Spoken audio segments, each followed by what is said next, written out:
The Supreme Court's decision to overturn Roe has prompted a variety of reactions from the White House and lawmakers on Capitol Hill. In a recent press release, Senator Steve Daines of Montana called out President Joe Biden's continued promotion of his radical abortion agenda. Daines says that Biden will stop at nothing to force states to allow dangerous chemical abortion pills. And joining me now is Senator Steve Daines, founder and chair of the Senate Pro-Life Caucus. Senator, thanks for joining me. It's been a couple of weeks now since Roe has been overturned. What's your reaction to the news, and what are you doing in the Senate to respond? Well, I think many who've been watching this, that horrible case from 1973, wondered if we'd ever see it overturned in our lifetime.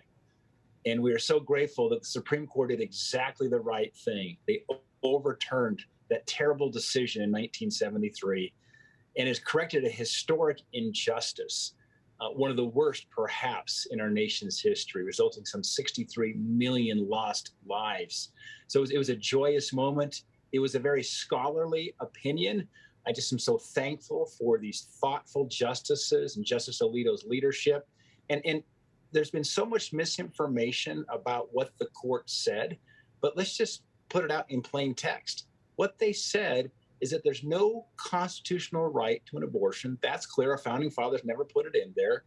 And they said we return the power to the people, to the elected officials, to decide what regulations should be put in place for abortion. Elected officials, that means officials in the states and the federal government, because the court realizes this is a contentious issue and that it should be decided by elected officials who are directly accountable to the people. This is actually a victory for democracy, but now the fight only continues and frankly even further intensifying. Absolutely, could not agree with you more.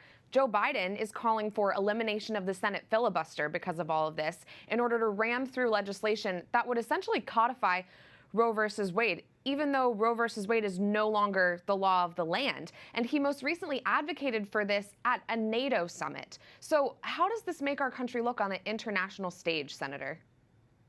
Well, it was embarrassing.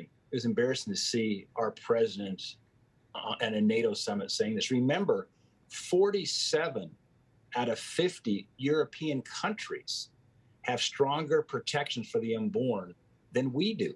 And so the United States is an outlier. We're just one of 7 countries that allows late-term abortions. We are in the same list as North Korea and China. But here's what the pro-abortion forces are going to do. They're going to try to blow up the filibuster, as the president said. That would mean that with simply 51 votes in the U.S. Senate, they could codify Roe v. Wade. That would mean abortion would be legal up until the point of birth. That is the most radical position. A Marist poll from this year said that over 70% of the American people want to see restrictions on late-term abortions.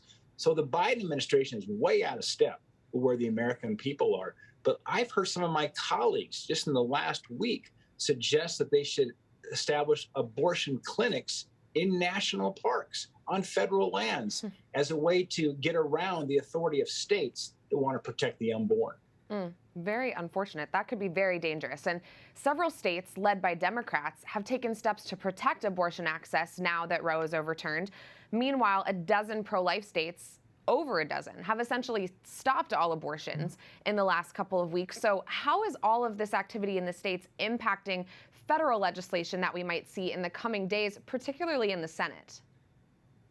Yeah, well, we need to continue to fight in the U.S. Senate for the strongest possible laws that we can pass that can protect the unborn. But this is going to be a battle now at the states as well as the federal government. But I just would also want to make sure that we all in the pro-life community continue to act with compassion, with great care, as we're going to see more and more mothers now taking their pregnancies to full term. So we're going to need a stronger support for crisis pregnancy centers. The church will have a very important role to play here to walk alongside these sometimes very frightened young mothers who need the care and compassion that we need to provide for them so they can have a healthy baby. Yes, and we are ready to serve those moms and babies in the pro-life movement. Senator Steve Daines of Montana, thank you for joining us. Thank you.